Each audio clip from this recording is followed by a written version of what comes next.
Hey guys, hope everybody's doing well today. Um, we are gonna cover a topic today: job site mobilization. Mobilization. The word mobilization is actually a construction term. We actually bill and can invoice sometime for mobilization. So mobilization just means, just like it sounds like, getting the job started. The process of getting a job started and getting it started on the right foot, whether it's a little bitty sprinkler monitoring project or a 30-story high rise or a huge spread out high school or junior high school. Some of the key items are exactly the same. I'm not going to go into great detail on all of this, and I just want everybody to be aware and have the general knowledge of things you need to be looking for when we get started on any job. Like I said, whether that's a sprinkler monitoring panel with a water flow tamper and a flow bell, or a 32-story building with voice transponders every third or fourth floor and stair pressurization and all the other bells and whistles that can go along with that. Why didn't this key down, Keith? Go on the next slide. Try now. Some of the things we need to understand. Some of you guys may know this terminology. Some of you may not. We throw it around a lot of times, just assuming everybody knows what we're talking about, and sometimes we fail to make sure that the younger guys or people that are newer to the construction industry know what we're talking about. Some basic terminology everybody needs to understand. And again, I'm not going to go into great detail on what all these are. You just need to know the overall big picture. The first one is contract drawings. There's a lot of confusion sometimes between what drawings we have on a job. We've got the contract drawings, we've got our shop drawings, and there's a difference between the two, and there's a legal difference between the two. The contract drawings are the drawings that we use to quote projects, and usually those contract drawings are bound to the contract. In other words, the general contractor will have a contract, and it'll say it includes, and it'll list the whole set of drawings. The same thing with us. So a lot of times when we get a contractor, I have to sign a contract. That contract lists all of the contract drawings, and typically for us, just so you know, that usually includes every set of drawings for that project, from millwork to framing, HVAC, and whatnot. Which is why it's important for our estimators to know, to look at the electrical drawing, not only the electrical drawings, but take a peek at the mechanical drawings and everything else. So the contract drawings are the big set of drawings you'll see on a job site in the GC's trailer. Those are the contract drawings. The next word most of you know, but I'm going to go over this anyway, is the job specifications. The specifications for a project is the written instructions, the written details of a project. Each section of a project has a written specification. The concrete has a specification. The building steel has a specification. The mechanical systems has a specification. The sprinklers, et cetera, et cetera, et cetera, down the line. Our fire alarm end used to be in what was called Division 16. For those of you that have been around, that was the electrical specification, and the fire alarm was part of that. That changed a few years ago. Now, typically, we're in Division 28, typically, which is electronic safety and security, which typically will cover fire alarm, access control, intrusion, CCTV, and whatnot. So the specifications for our fire alarm system are what they tell us. What kind of equipment do they want us to use? What kind of cable, what size of cable for NAC circuits and whatnot, the engineering community still seems to be stuck in the 1990s, and sometimes they insist on 14 gauge cable, which in the 1990s would run about 6 strobes before the circuit blacked out. Now I can put 20 strobes on the 16 gauge cable. I would love to get them to standardize on that. If it's our design build, we use 16. If not, we just need to make sure in the specifications that we're putting the right size and color, especially on these doggone schools. They seem to get really picky about it. We all know about that. So just we need to know what's in that specification for what we're using. Unfortunately, on the fire alarm, they'll grab the same specification that they just did a hospital on, and they'll throw it on an elementary school.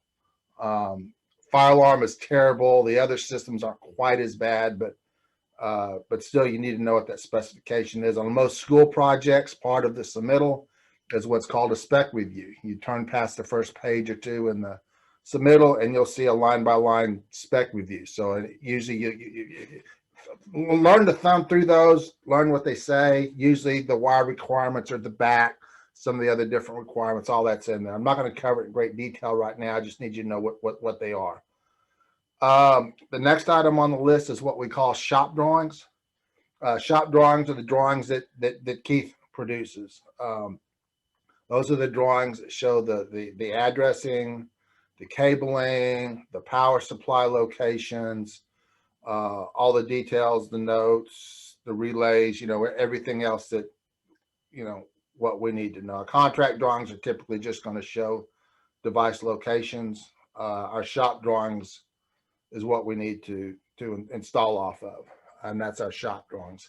A submittal is the combination of the shop drawings as well as the individual data sheets. Older days we called it's still called cut sheets. If you hear the term data sheet or cut sheet, it's the same thing. More people have moved towards calling them data sheets. Old timers, we still call them cut sheets. The submittal will also include, the detailed drawings, our bill of material, business licenses, agreements, et cetera, et cetera. All of that's included in a submittal. So the submittal holds the shop drawings, the data sheets, the bill of material. A lot of times that bill of material, we'll initialize it BOM. So if you see somebody asking about what's in the BOM, that's what we're talking about. That's our submittal. An approved submittal is the submittal that at the first of the job, we always will send our submittal to the general contractor or our customer to eventually get to the engineer or the architect. An approved submittal is a submittal that has been approved and stamped by the architect or engineer as approved. We typically don't want to start a job without that, especially when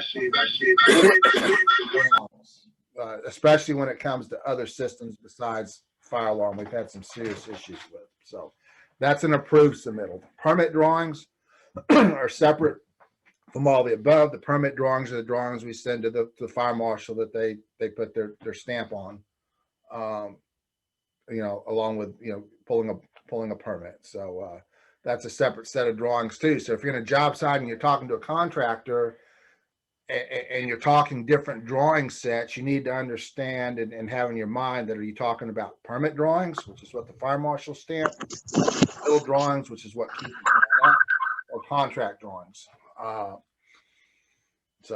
And sometimes there can be arguments between the three. Typically for a contract, the contract drawings are going to override everything. Although a lot of times we have to add stuff to the contract drawings that's not shown, such as add a strobe, a smoke detector, whatnot. So anyway, I don't want to jump off too much in the weeds there. I just want everybody to understand that terminology.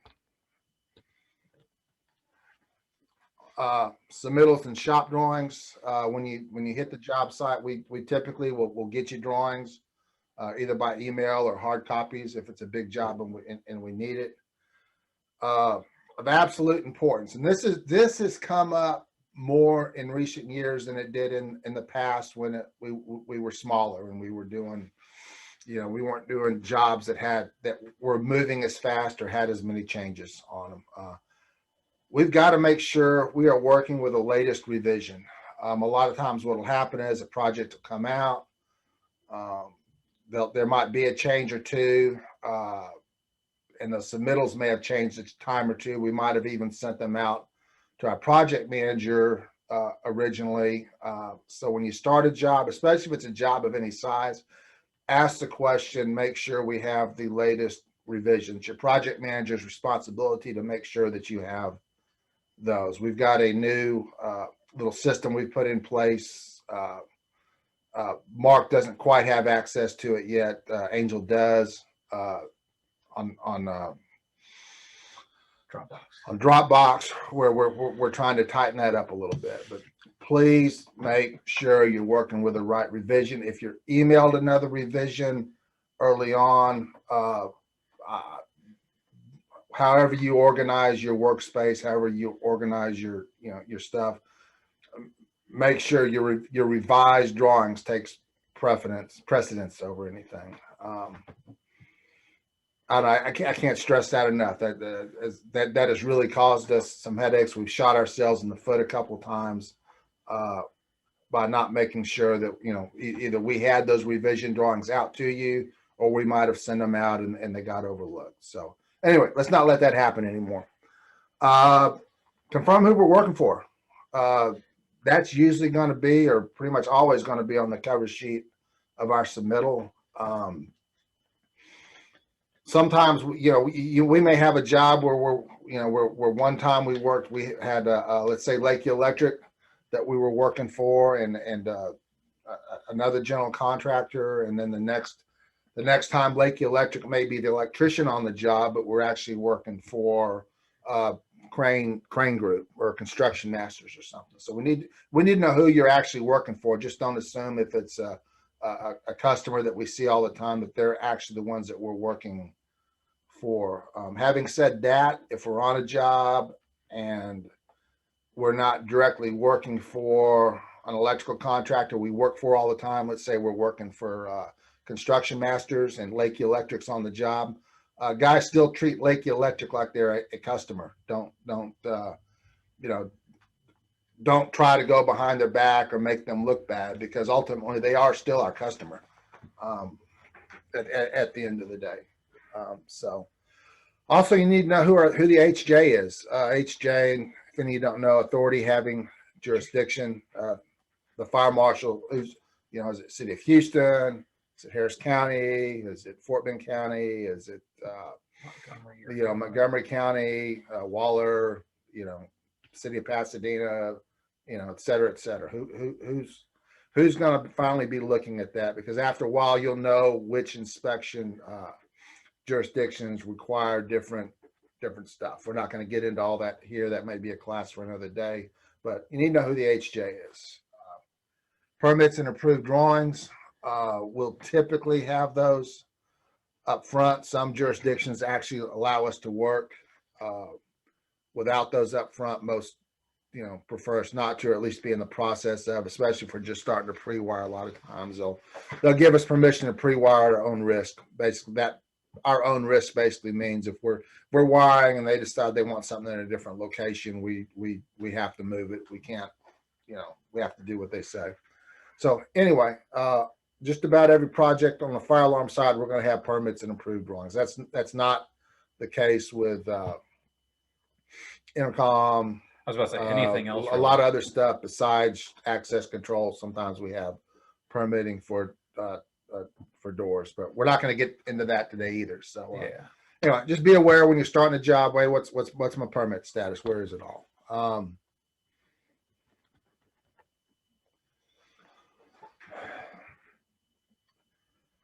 We need to know your project. In other words, don't just get a set of submittals for a big project and look at it and go, okay, so the easiest thing I can do today is I can start pulling a strobe circuit on the third floor and I'll worry about everything else later on.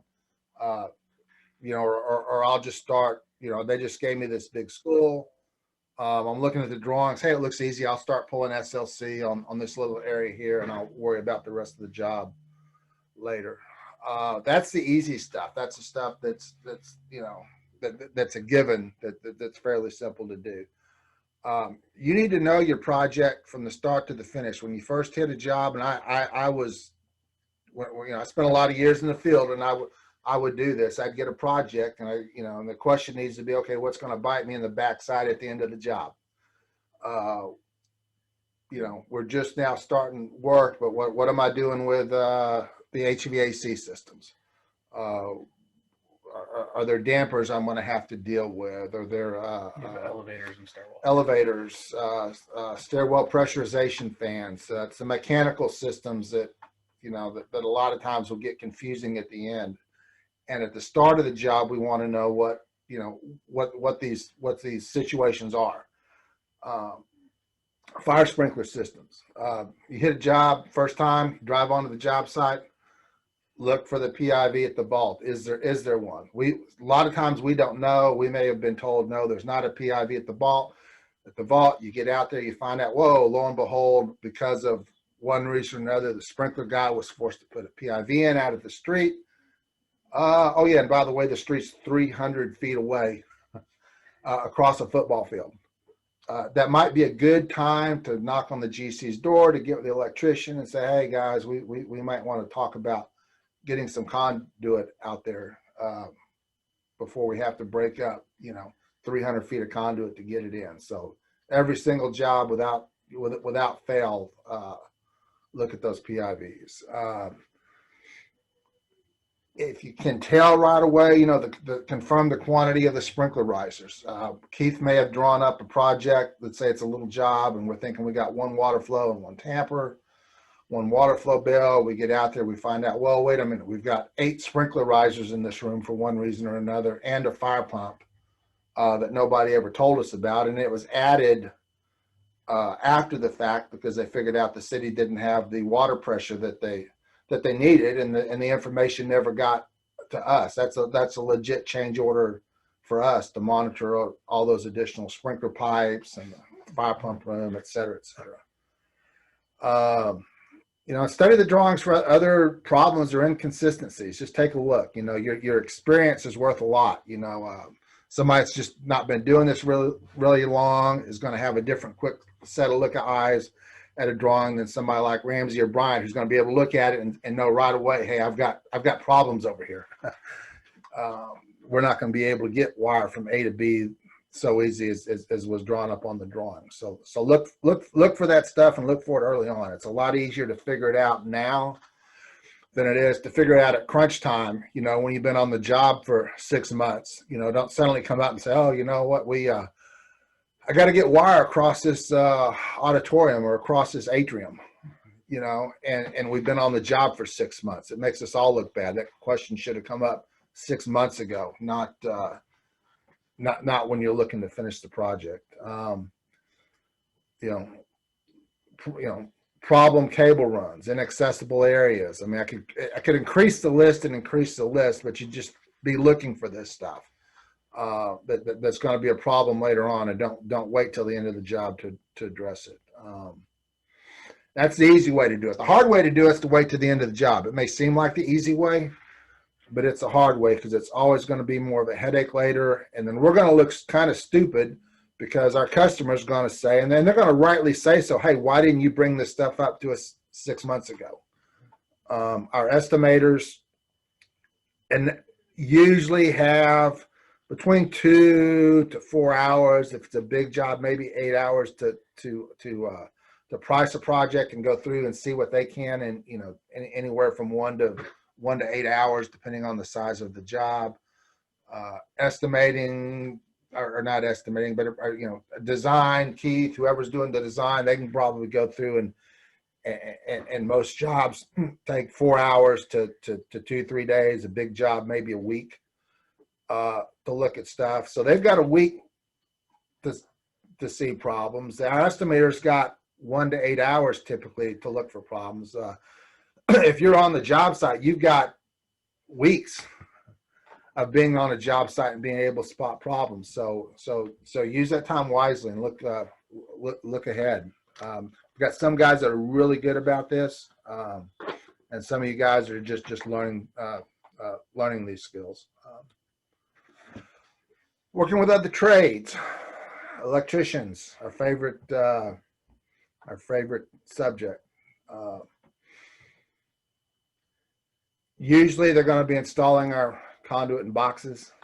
We need to double check that. That's usually your project manager's job to make sure, to get with me or Tony, or and make sure who's doing the conduit. Most of the time, it's going to be them.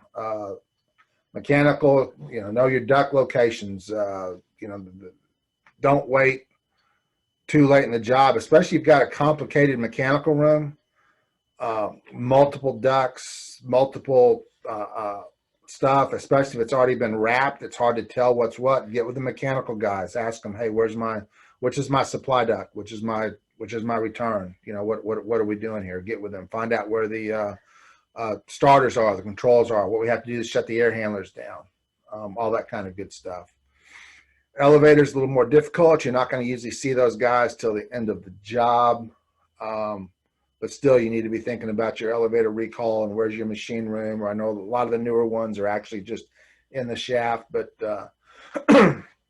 have those elevators kind of in the back of your mind early on. General contractor, know who they are. Even if we're working for the electrical, introduce yourself to the, most general contractors have a project superintendent. Right here, I'm going to go over a couple of terms. We call our project managers project managers. Our project manager and a construction project manager for a large general contractor outfit, or even a small one, it's usually kind of not the same. It's kind of not the same. Usually a project manager for a general contractor is the office guy who's writing contracts, who's doing all that kind of stuff. And then on job sites, you've got your project superintendents is the typical title, is who you're dealing with on the job site. Be nice to them, conform to their job site safety requirements. Just do it. You're not going to argue your way out of it. If they want this, if they want that, just do it. If they want a sign-in sheet, if they want a job safety a sheet done daily, just whatever it is they're asking for, just do it. Need to know our and help your project manager, whoever's running it, to know scheduling dates. When's the ceiling cover going in? When are they going to put in ceiling grid? When are they putting in wall covering?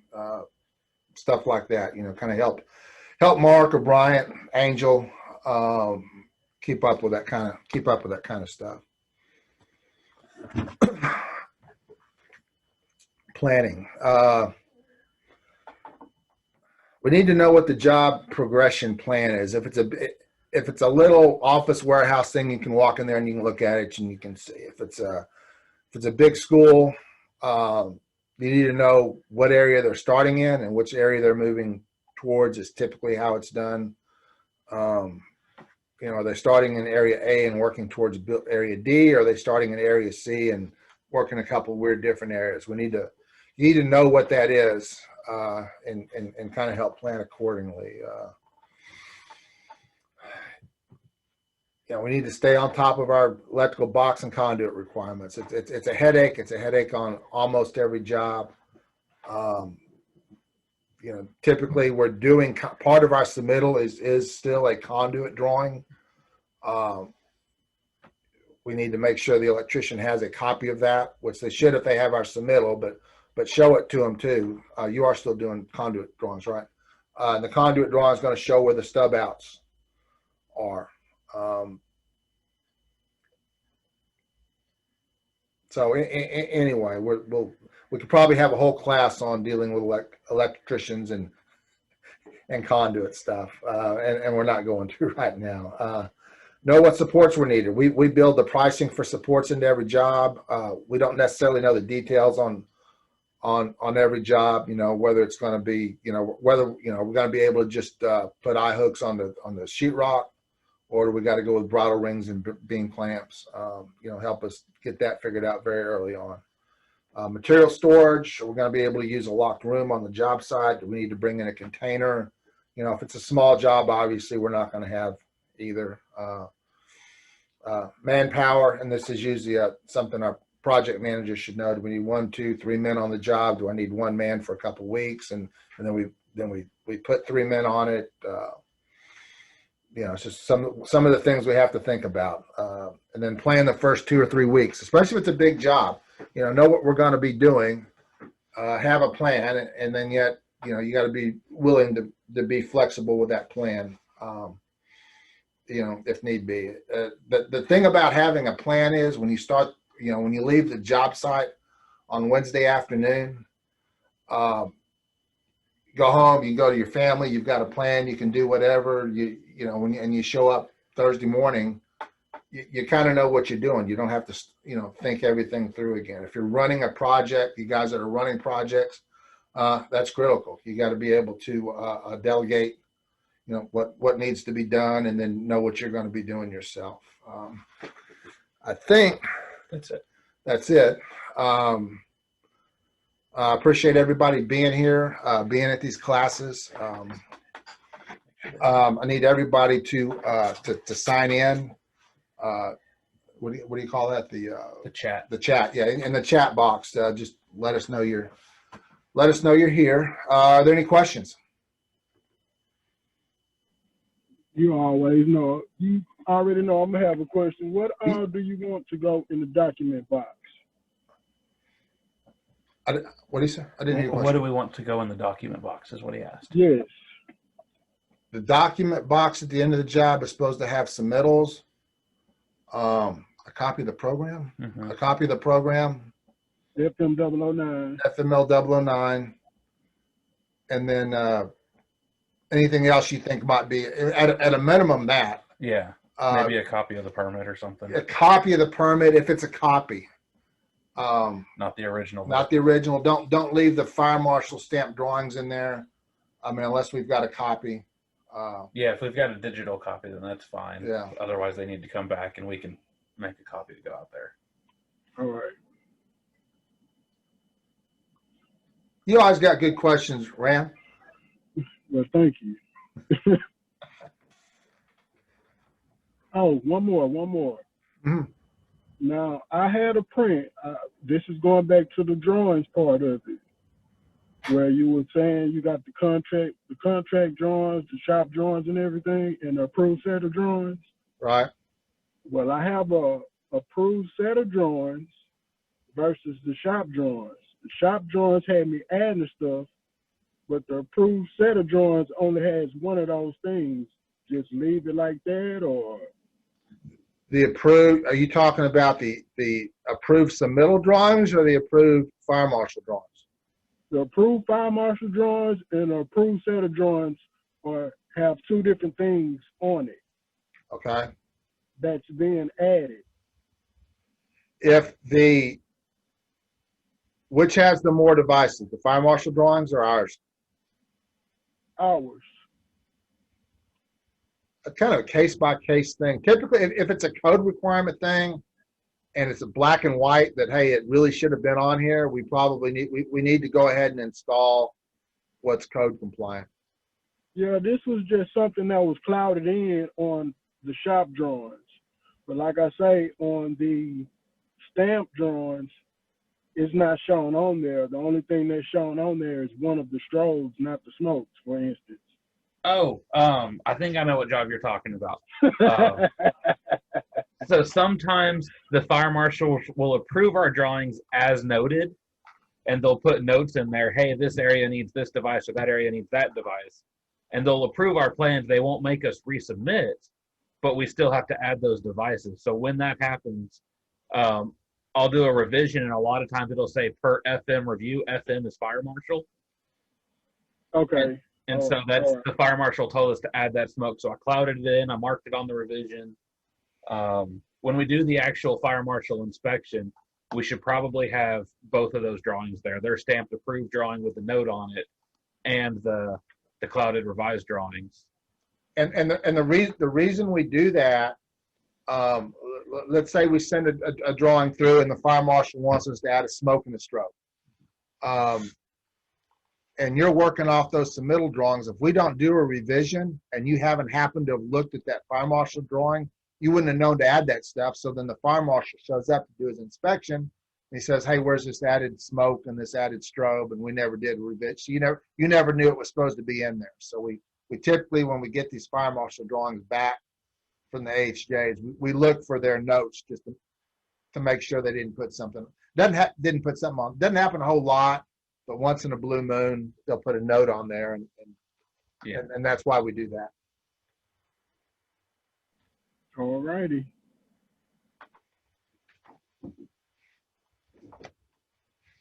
Any other questions? Everybody knows how to get a job cranked up now. I appreciate all your work. I jokingly said last week maybe we'll know who the president is. I guess we still don't know. Maybe next week, we'll see. But in the meantime, y'all keep up the good work. Appreciate it, and we'll talk to y'all next week.